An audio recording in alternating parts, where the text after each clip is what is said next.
Пеле оказался в больнице в Рио-де-Жанейро и не сможет приехать в Лондон по приглашению Ассоциации футбольных журналистов.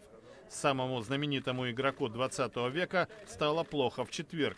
По заключению врачей, он страдает от истощения. Сообщается, что жизнь Пеле вне опасности. Ему провели серию анализов и поместили под капельницу. Он поправляется. О том, что футболист госпитализирован, сообщил исполнительный секретарь ассоциации Пол Маккарти.